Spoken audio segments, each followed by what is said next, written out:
qual é a atitude que deve dirigir a nossa mente, os nossos corações, a nossa vida, quando pensamos na volta de Cristo.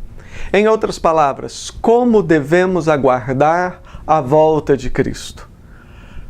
Quando olhamos para os jornais e vemos tantas informações que nos faz pensar em Mateus capítulo 24, quando Jesus pronuncia o grande sermão profético que fala da sua vinda, e quando olhamos para os jornais e vemos que, na verdade, estamos vivendo os dias previstos por Jesus, preditos por Jesus, dias nos quais as nações se levantam umas contra as outras, guerras, rumores de guerras, a própria natureza com terremotos, tsunamis, furacões, e o amor se esfriando dos corações, enfim. Algumas pessoas, quando pensam nessas coisas, se sentem apáticas, se sentem desanimadas, mas qual é a atitude que deve nortear o nosso coração? Cremos que, enquanto aguardamos a volta de Cristo, precisamos ter consciência de que o tempo é precioso. Devemos entender, como Jesus nos disse, que precisamos fazer as obras daquele que nos enviou enquanto é dia. A noite vem quando não poderemos trabalhar. Em outras palavras, Jesus não está dizendo que na eternidade nós ficaremos parados, de braços cruzados ou simplesmente deitados. Não, o que Jesus está nos dizendo é que Deus nos deu um tempo aqui, nesse período de vida. E é nesse período que Deus nos deu, juntamente com os talentos que Ele colocou nas nossas mãos, que nós devemos estar trabalhando, sabendo que em breve nos reencontraremos com o nosso amado Senhor e poderemos conversar com Ele sobre aquilo que, para a glória dEle, Ele mesmo produziu através de nós. Em outras palavras, aguardar a volta de Cristo deve ser não uma experiência de medo, de apatia, de desânimo, mas a certeza de que Jesus Cristo vem e a certeza de que Ele virá em breve deve nos fazer mais motivados, mais animados, mais engajados do que nunca para realizar a Sua vontade, para cumprir o Seu projeto nas nossas vidas. Vamos pensar sobre isso? Como aguardar a volta de Cristo?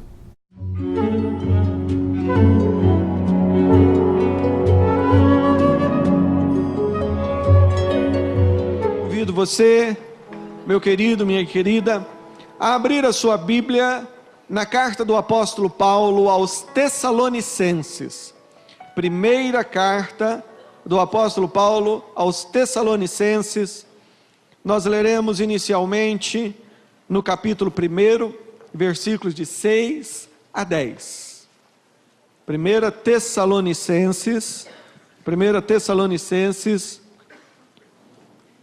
capítulo 1, do versículo 6 até o versículo de número 10, diz: Com efeito, vos tornastes imitadores nossos e do Senhor, tendo recebido a palavra, posto em meio de muita tribulação, com alegria do Espírito Santo, de sorte que vos tornaste um modelo para todos os crentes na Macedônia e na Acaia, porque de vós repercutiu a palavra do Senhor, não só na Macedônia e Acaia, mas também por toda parte se divulgou a vossa fé para com Deus, a tal ponto de não termos necessidade de acrescentar coisa alguma, pois eles mesmos, no tocante a nós, proclamam que repercussão teve nosso ingresso no vosso meio, e como deixando os ídolos, vos convertestes a Deus,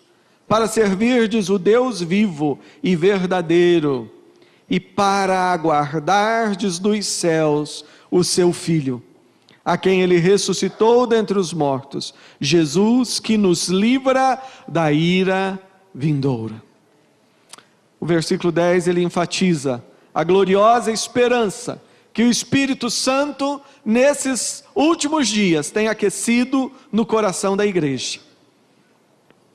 O Espírito Santo tem nos levado a olhar para a palavra e com alegria aguardarmos dos céus o Filho de Deus. Esse Jesus, quem há de nos livrar, já nos livrou e nos livrará de toda manifestação da ira vindoura. A pergunta que nós vamos responder nessa noite, a pergunta que nós temos diante de nós nessa noite é: como devo aguardar a volta de Cristo? Repito, como eu e você devemos aguardar a volta de Cristo? Sim, meu irmão, minha irmã, meu querido, minha querida, a promessa bíblica acerca da volta de Cristo é, sem sombra de dúvida, o tema principal para a igreja hoje. Para a igreja. Mas o que significa falar que a volta de Cristo é o tema principal? Evidentemente, nenhuma das nossas expectativas, à luz da Bíblia, supera essa expectativa. A expectativa do cumprimento final do propósito de Deus. O momento glorioso no qual o Senhor Jesus Cristo será manifestado e virá nas nuvens, com aquele olhar de amigo, nos olhando nos olhos, nos chamando para si. Nada supera essa expectativa. Mas o que significa também dizer que, não, esse é o tema principal? Eu entendo que todos os demais temas, na atualidade, devem ser tratados em conexão com a volta de Cristo. Temas bem práticos, como por exemplo, porção dobrada do Espírito Santo. Esse é o tema da igreja, nós estamos buscando porção dobrada. Mas qual que é a motivação? Se você, meu querido, minha querida, está buscando porção dobrada para conseguir construir o seu castelo aqui na terra e viver uma vida indefinida aqui e angariar recursos, etc., eu digo que você não está com a motivação correta. Mas se você quer porção dobrada de Deus, porque você sente no seu coração que estamos mais perto do que nunca daquele dia glorioso no qual nós vamos encontrar definitivamente Cristo, então você tem a motivação correta. Irmãos, por que nós precisamos buscar porção dobrada? Porque Deus, Ele quer encontrar uma igreja forte, uma igreja alegre, uma igreja vitoriosa, uma igreja santa, uma igreja que não fuja do olhar de Jesus com vergonha ou com receio. Podemos pensar em outros temas, por exemplo, motivação. Reverendo Osni nos falou acerca da estação da evangelização. Qual que é a sua motivação para evangelizar? Qual que é a sua motivação para você se engajar realmente nesse projeto que Deus tem colocado diante de nós? Se simplesmente for, bem, nós temos um programa para cumprir, não é uma meta da célula, você não vai chegar a lugar nenhum. Pelo menos não vai chegar a lugar nenhum que glorifique a Deus. Mas se no seu coração, meu irmão e minha irmã, arde a esperança, a expectativa pela volta de Cristo, e se você é capaz de crer, assim como eu, que Jesus voltará em breve, muito antes do que você imagina, então nós temos motivação. Porque eu não quero chegar diante de Jesus com mãos vazias. Eu tenho motivação para evangelizar, porque existe muitas pessoas por aí que ainda não tiveram experiência com o Evangelho de Cristo. Pessoas que não estão preparadas para o encontro com Cristo. Pessoas para as quais, se Deus se manifestasse hoje, esse não seria um dia tremendo, um dia de alegria. Pelo contrário, seria um dia terrível.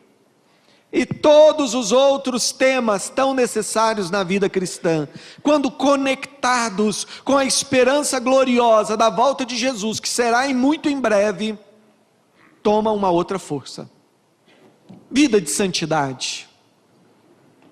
Para que viver uma vida de santidade? Tem pessoas que colocam esse tema em segundo plano. Algumas se contentam em ser cristãos de segunda classe. Para que me preocupar com santidade? Até quem pense que uma pitada de pecado na vida pode até dar um sabor. Agora, se você tem no seu coração, se você aguarda o retorno de Jesus, se você entende que em breve você vai estar face a face com Ele, se você entende que nesse encontro você precisa estar com vestes brancas, lavadas no sangue do Cordeiro, então nós temos motivação para uma vida de santidade. Vida de santidade. Como eu devo aguardar a volta de Cristo? É interessante que o retorno de Cristo e todos os fatos relacionados a Ele é a única profecia que falta ser cumprida. A única profecia que falta ser cumprida é aquela que diz que Jesus vai voltar. E é claro que relacionado à volta de Cristo há várias outras profecias, mas esse é o último conjunto de profecias que falta ser cumprido. A Bíblia é um livro de profecias cumpridas. É um livro milenar. São milênios, são séculos de história. E em nenhum desses momentos, uma palavra sequer, uma promessa sequer, uma profecia sequer, deixou de ser cumprida. E não será essa a primeira. Nós cremos que Jesus voltará em breve, e a pergunta é: como é que eu devo esperar? E pensando nessa pergunta, eu fui conduzido às duas cartas dos Tessalonicenses. E por quê? Primeiro, porque essa é uma igreja que trazia alegria ao coração do apóstolo Paulo. Ali no versículo 7, ele mesmo diz que essa igreja, ela era modelo. Uma igreja apaixonada por Deus. Uma igreja apaixonada por Jesus. Uma igreja que era, na verdade, o cartão de apresentação do apóstolo Paulo. Era um dos frutos mais preciosos do seu ministério. Eles conheceram o Evangelho, eles envolveram com Cristo, eles caminharam, eles cresciam, mas era uma igreja também apaixonada por Jesus. E ele diz que os irmãos ali, de forma tão exemplar, eles estavam convertidos, eles se converteram realmente a Deus. Eles estavam realmente servindo o Deus vivo, e eles aguardavam dos céus o Filho de Deus. Aguardavam dos céus o Filho de Deus. Nessa carta, então, o apóstolo Paulo, ele vai trabalhando o tema da volta de Cristo, e ele fala de aspectos relevantes, e é olhando para Tessalonicenses, para outros textos aqui de Tessalonicenses, que nós vamos responder essa pergunta: como eu devo aguardar a volta de Jesus Cristo? Olhando para alguns textos em Tessalonicenses, nós encontramos três verdades, três aspectos dessa resposta, três atitudes. Como eu devo aguardar a volta de Jesus? Primeira atitude: eu devo aguardar a volta de Jesus consciente das minhas responsabilidades do dia a dia. Nós devemos aguardar a volta de Jesus consciente das nossas responsabilidades. Nós estamos aguardando a volta de Jesus o mais breve, mas a vida continua. Temos compromissos, temos família, e o apóstolo Paulo, ele trabalha esse tema em Colossenses. Segunda atitude: nós devemos aguardar a volta de Cristo conscientes da grandeza da nossa vitória. A grandeza da nossa vitória em Cristo e com Cristo. Falar da volta de Jesus é falar da grandeza daquilo que Deus nos revelou. E finalmente, nós devemos aguardar a volta de Cristo conscientes da manifestação e derrota final e definitiva do mal. Quando a gente fala da volta de Cristo, é interessante que algumas pessoas sorriem e outras já assumem um tom assim meio sisudo, meio apreensivo. Porque fala, vai falar da volta de Cristo, já sei, já vai começar a falar de tribulação, de problemas, de não sei o quê, mas não é essa a ênfase de Paulo em Tessalônica, para os crentes dos Tessalonicenses. A ênfase é a seguinte: vai haver a manifestação do mal? Não, a manifestação é que ocorrerá, na verdade, é a derrota final e definitiva do mal. O que é que nós estamos aguardando?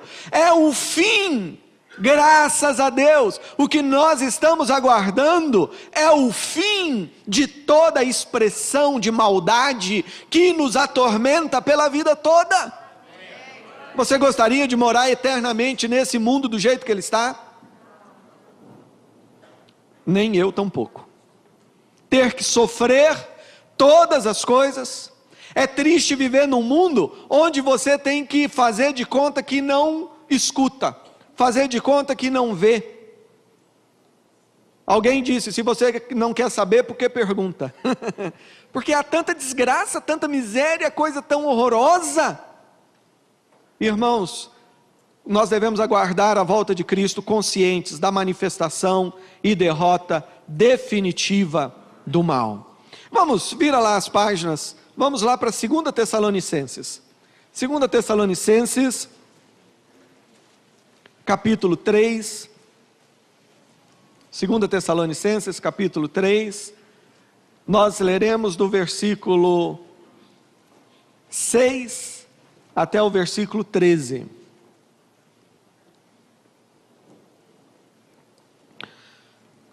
Segunda Tessalonicenses 3, do versículo 6 até o 13. Nós vos ordenamos, irmãos, em nome do Senhor Jesus Cristo, que vos aparteis de todo irmão que anda desordenadamente, e não segundo a tradição a tradição que de nós recebestes. Pois vós mesmos estáis cientes do modo por que vos convém imitar-nos, visto que nunca nos portamos desordenadamente entre vós, nem jamais comemos pão à custa de outro, pelo contrário, em labor e fatiga, de noite e de dia, trabalhamos a fim de não sermos pesados a nenhum de vós, porque não tivéssemos esse direito, não porque não tivéssemos esse direito, mas por termos em vista oferecermos exemplos em nós mesmos para nos imitardes. Porque quando ainda convosco vos ordenamos isso, se alguém não quer trabalhar, também não coma. Pois de fato estamos informados de que entre vós há pessoas que andam desordenadamente, não trabalhando, antes se intrometem na vida alheia. A elas, porém, determinamos e exortamos no Senhor Jesus Cristo que trabalhando tranquilamente comam o seu próprio pão, e vós, irmãos, não vos canseis de fazer o bem. Como eu devo aguardar a volta de Jesus? Eu devo aguardar a volta de Jesus consciente das minhas responsabilidades. Todos nós temos responsabilidades no nosso dia a dia, e ali na igreja dos Tessalonicenses ocorreu algo assim um pouco diferente, porque algumas pessoas ficaram tão empolgadas com a expectativa da volta de Jesus, que já pediram aviso prévio, já deixaram o patrão de lado, já fecharam a firma, não queriam fazer nada. Não, Jesus, ele vai voltar, vai voltar, vai voltar. E o tempo foi passando, e de repente eles começaram a visitar aqueles irmãos que trabalhavam.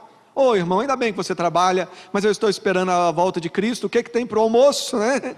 Já vai falando da volta de Cristo, olhando para a panela. E Paulo, ele diz, olha, ninguém deve viver desordenadamente.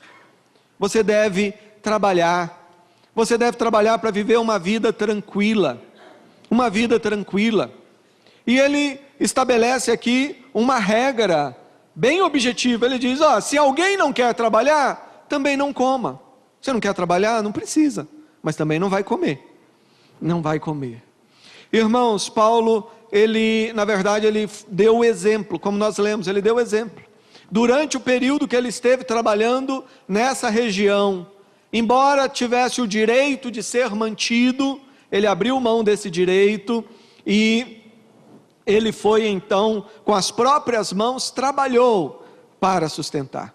Olha só, nós temos aqui quase que um paradoxo, e não é o paradoxo deles, é o meu e o seu, é quase um paradoxo, porque por um lado nós estamos falando, Jesus vem, Nós cremos que a volta de Jesus, e eu creio, a volta de Jesus, ela ocorrerá em pouco tempo. Pouco tempo. Creio firmemente que o tempo que falta para a volta de Jesus não é mais para ser contado em séculos. Não. Creio que possivelmente não é para ser contado nem sequer, quem sabe, em décadas. É uma questão de anos, talvez menos tempo ainda. Isso deve me mover, isso deve me encher de paixão, mas como eu falei, quase que paradoxalmente, eu preciso estar atento às minhas necessidades, às necessidades da minha família. Mas como você deve trabalhar? Nós precisamos descobrir o modo como a Bíblia nos orienta. Primeiramente, precisamos trabalhar como mordomos de Deus. Nós não somos os dominadores, nós não somos os donos, nós somos mordomos. Estamos cuidando de algo que é do Senhor. Quantas pessoas estão trabalhando para construir o seu próprio reino aqui na terra e olham para Deus como se Deus ele fosse simplesmente alguém que iria auxiliar? Seja mordomo, não servindo às riquezas. Quantas pessoas elas estão servindo às riquezas? Aí você fala, não pastor, estou fora, esse negócio de servir riqueza, não é comigo. Será que não é? Quando você não se dispõe a trabalhar, a abrir uma célula, porque o seu trabalho não deixa, quando você não acha tempo na sua agenda para falar de Jesus para outros, quando você é sempre tão cheio de desculpas, será que nós não estamos servindo as riquezas? Jesus Cristo ele falou, você não consegue servir os dois, ou você vai agradar um ou vai desagradar outro. Enquanto nós aguardamos Jesus, devemos trabalhar tranquilamente, mas não servindo as riquezas, porque o valor da vida não está nos bens. Não sou eu que estou falando, eu estou repetindo o que Jesus falou, e que tanta gente não sabe ou não quer saber. O valor da sua vida não está naquilo que você tem. O valor da sua vida não está no tanto de dinheiro que você tem no banco. O valor da sua vida não está na quantidade de coisas que você acumulou. Jesus está lá nas nuvens olhando para você. Você acha que Jesus vai estar preocupado em querer saber quanto você tem no banco? Você acha que ele vai estar querendo saber? Não, olha, aquele meu filho, olha, ele não fez nada. Não fez nada, ele não fez lar de paz e milagres, não cuidou de célula, na verdade ele atrapalhou, mas olha lá, ó o carro dele, ó a casa dele. Você acha que Jesus está preocupado com isso? Nós devemos trabalhar sim, mas não fazendo dos bens um ídolo. Quantas pessoas elas estão fazendo dos bens o ídolo delas? E por isso estão sendo enganadas pelo espírito desse mundo. O que é o ídolo? O ídolo é aquilo que eu coloco no lugar de Jesus. Quem é Jesus? É a fonte de paz, de alegria, de riqueza, de prazer, de satisfação, é meu amor maior, é o que dá sentido para a minha vida. Quando eu começo a olhar para as outras coisas e acho que não, olha, se eu tivesse um Camaro preto de tala larga, e agora com aquela suspensão a ar, que daí eu deixo ele rebaixado, quando chega perto do guarda, eu levanto. Olha, eu seria feliz. A minha fantasia é o Camaro, eu não sei qual que é a sua. Mas quando nós ficamos pensando essas bobeiras, não é certo que nós estamos transformando essas coisas no ídolo? Meu irmão, a palavra diz, é melhor um pratinho com uma alface e ali o amor, do que o carro com o Camaro na garagem e ali a discórdia.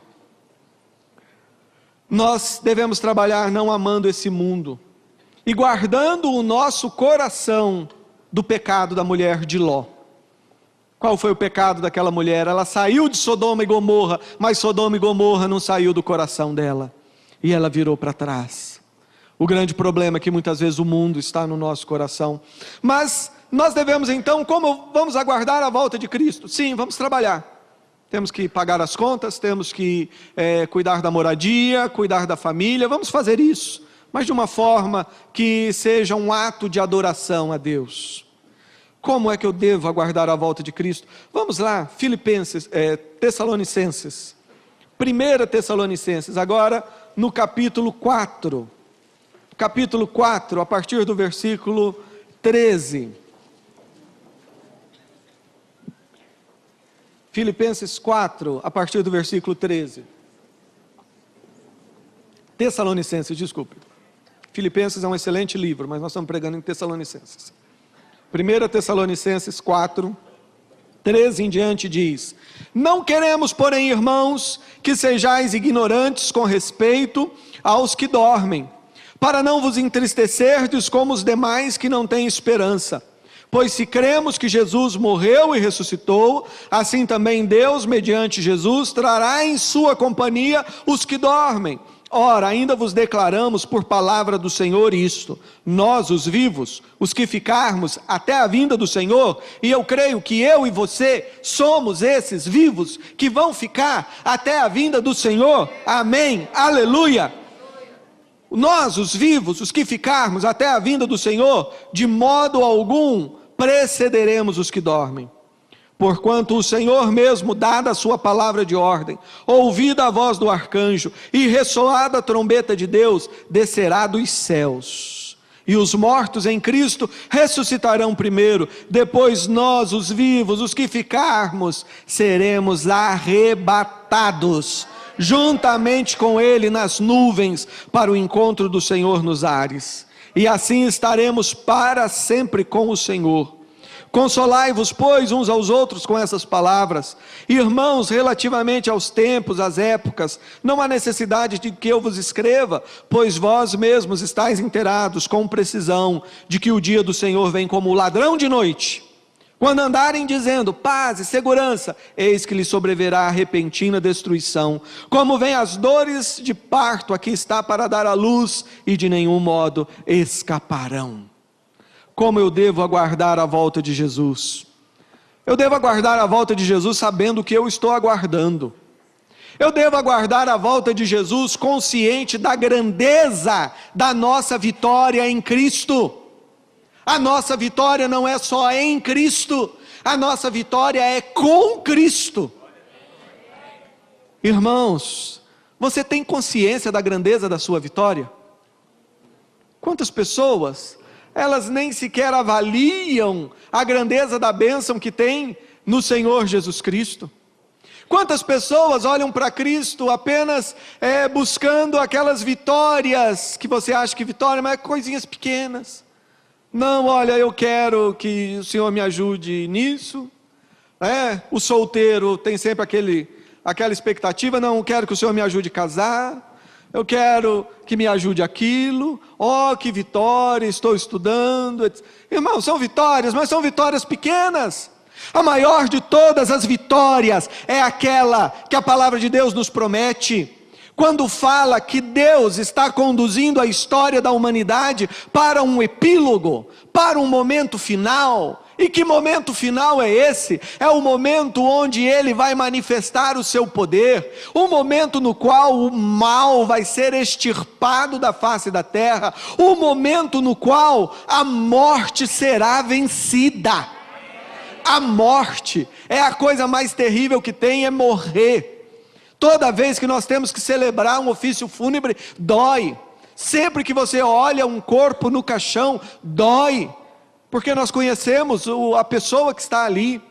E nós sabemos que o rosto que está ali deitado já está diferente, já está inchado, já está esquisito. A morte, mas a palavra de Deus, a promessa dela é que Deus, Ele venceu a morte. Jesus ressuscitou, vamos comemorar a Páscoa. O que isso significa? Significa que a morte foi vencida. Isso significa que aqueles que morreram, porque eu creio que nós, boa parte aqui já está fora dessa lista. Toma posse, irmão. Irmão, estou falando que há uma grande possibilidade de você estar fora da lista. Aqueles que vão estar vivos quando Jesus vier. Eu não quero ser enterrado com a camisa que eu não gosto, porque é geralmente assim que acontece, né? A pessoa morre, que roupa vamos pôr? Aí tem aquela roupa que ele ganhou e não gostou, porque pinicava aqui atrás. Está lá no guarda-roupa, eles pegam, olha, vamos lá, é essa. Foi o cunhado que deu, olha lá, vamos pôr. Deus abençoe os cunhados, hein? Mas A esperança é essa: a morte foi vencida. Jesus ressuscitou. E depois, para não deixar dúvida, os discípulos estavam assim, ele falou: ó, um espírito não tem carne, não tem osso. Carne, sangue, quando a Bíblia fala que sangue não é do reino, o que a Bíblia está falando ali é que não é através das cerimônias da religião que a gente chega diante de Deus. Mas Jesus falou aqui, ó, carne, ó, osso. Não está acreditando? Traz lá, tem alguma coisa para comer? Ah, Senhor, tem aqui um peixe, tem um mel. E Jesus comeu. E Lucas disse que Jesus durante 40 dias ficou com eles, comendo, bebendo, para que eles tivessem certeza que ressurreição é ressurreição mesmo. E ressurreição não é só para o seu corpo. Ressurreição significa que o mundo vai ser restaurado. O planeta vai ser restaurado. Tudo aquilo que a gente vê ao nosso redor vai ser restaurado, para a glória de Deus, porque isso é a herança de Cristo, foi criado por Cristo, por meio de Cristo, e para Cristo, e sem Ele, nada subsiste. Nenhum átomozinho consegue funcionar sem a presença de Cristo. Cristo, Ele faz parte da essência do universo. Irmãos, que coisa maravilhosa, é a nossa vitória. É Jesus voltando nos ares. É isso que tem que alimentar o seu coração. É isso que tem que alimentar a sua mente. E você tem que pedir: Deus, abre o meu olho. Se eu não estou enxergando, abre, para que eu seja movido por essa esperança. Enquanto eu estiver aqui, eu quero viver cada dia pensando que eu estou mais próximo do dia da volta de Cristo. Não estou sonhando com aposentadoria. Não estou sonhando com chácara para eu ficar pescando quando eu tiver velhinho. O que eu estou sonhando é que muito antes de ficar velhinho, eu vou ver o meu Senhor amado nas nuvens, em grande glória, buscando a sua igreja. É isso que tem que nos motivar. Mas finalmente, queridos, vamos abrir em 2 Tessalonicenses, novamente 2 Tessalonicenses, capítulo 2, versículos de 1 a 10. Porque eu devo aguardar a volta de Cristo, consciente de que estamos caminhando para a manifestação e derrota final e definitiva do mal.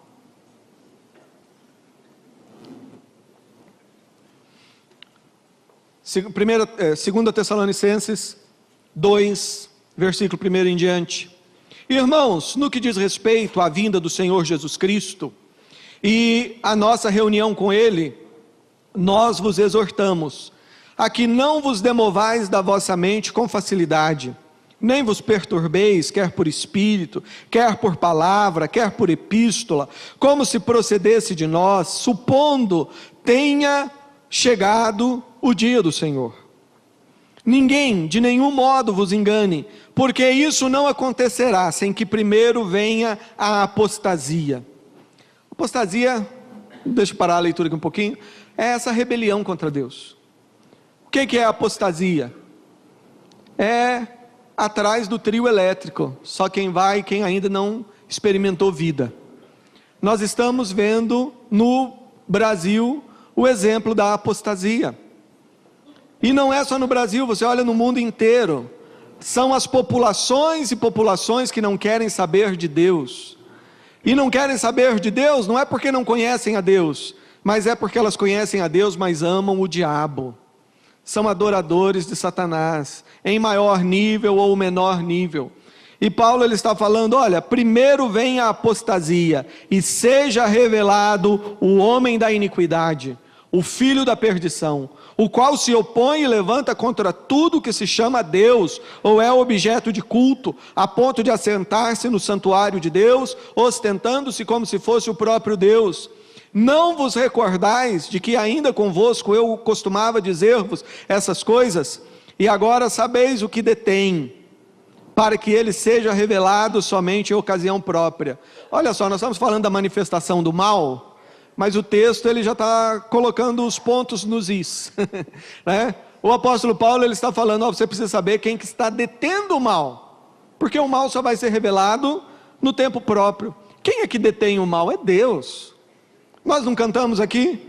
Tu és Senhor e Rei governa sobre o universo. Verdade gloriosa, Deus ele tem o controle. Se Satanás ele fosse deixado por conta própria, ele já tinha feito um monte de besteira aí.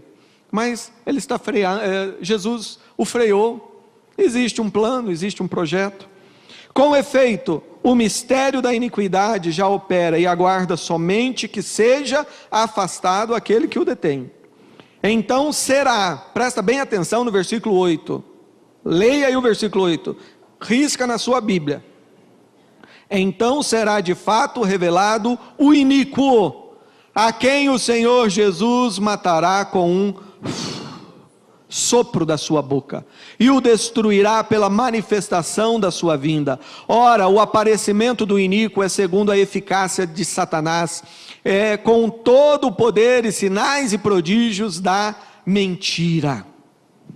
Irmãos, nas profecias para a volta de Cristo, existe essa profecia definida, que se refere ao anticristo, a esse personagem.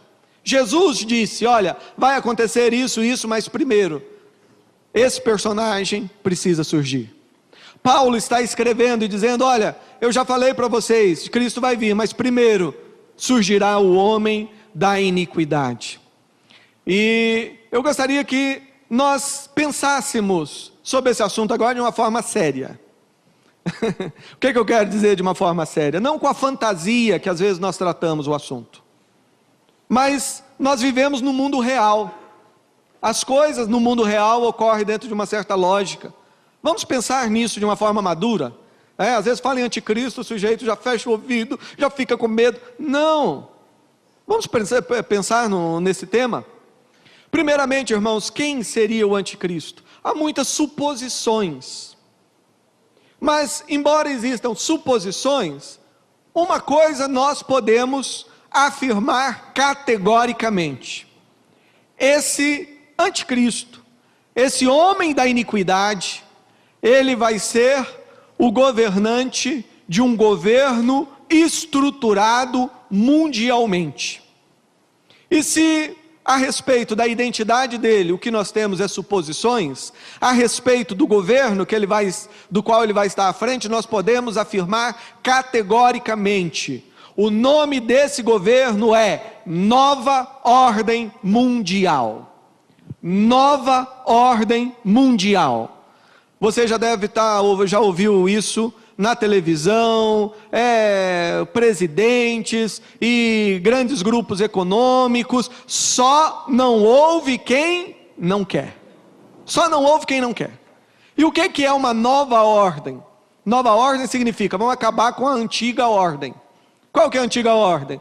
Países, estados, democracia, você conseguindo fazer as coisas com o poder do seu voto. Em outras palavras, vamos ser reduzidos a um nada, politicamente falando, e de repente nós teremos aqui uma grande empresa governando o mundo, chamado Nova Ordem Mundial. Irmãos, é por isso que eu estou falando que Cristo ele está pertinho, pertinho, porque a profecia está se cumprindo. Nós não vamos gastar tanto tempo, porque já não temos, mas é só você ler, você vai ver o cumprimento. Mas eu quero pensar um pouco sobre esse cidadão. Como eu falei, vamos pensar de uma forma séria. Quero só semear algumas ideias na sua mente. Quem seria esse anticristo? Primeiramente, ele não vai ser um velho, feio, com mau hálito, sei lá, saído de alguma caverna, um vestido de preto, com uns sinais místicos, peito afora. Por que não? Nós estamos falando do mundo real. E no mundo real o que tem? Tem um governo mundial, a nova ordem mundial. E nós temos aí da ONU, algumas pessoas já falaram que a melhor coisa para o mundo seria se nós fôssemos administrados por um executivo competente. O discurso já está aí. Então vamos pensar, no mundo real, quem que poderia ocupar esse espaço? Primeiramente, o indivíduo, a pessoa tem que ter currículo. Currículo. Não pensa que ele vai chegar na base da magia, não, tem que ter currículo. Uma pessoa com a melhor formação, competente, com vários cursos, bem formado, treinado para administrar. Outra coisa, eu penso em um jovem. Por quê? Satanás, ele imita Deus, ele tenta imitar. Jesus Cristo iniciou o seu ministério com 30 anos. Possivelmente essa é a idade com a qual esse anticristo, esse homem da iniquidade, será manifesto. Já está criando na sua mente então a visão. É um cara competente, estudado, aproximadamente 30 anos e bonitão. Bonitão. Ele vai ser aquele tipo que as meninas vão olhar, quem sabe até assistindo o casamento dele, vão olhar e falar, puxa vida, hein? Se eu tivesse no lugar, as mães e os pais vão olhar para o cidadão e vão falar, olha, esse é o genro que eu queria, e não aquele que me apareceu lá. É o genro que eu queria. Os rapazes e os homens talvez olhem para ele até com uma certa dor de cotovelo. Uma pessoa sedutora. É alguém que vai estar na mídia. Vai estar na mídia. Porque ele precisa ser aceito pelo mundo todo. O planeta todo precisa suspirar por ele. Ele vai se tornar uma das pessoas mais famosas e vistas. Talvez num breve, curto de tempo. Qual outra característica? Ele tem que ter linhagem. Ele tem que ser de uma família muito importante. Não pensa você que ele vai sair do anonimato. Temos outros detalhes.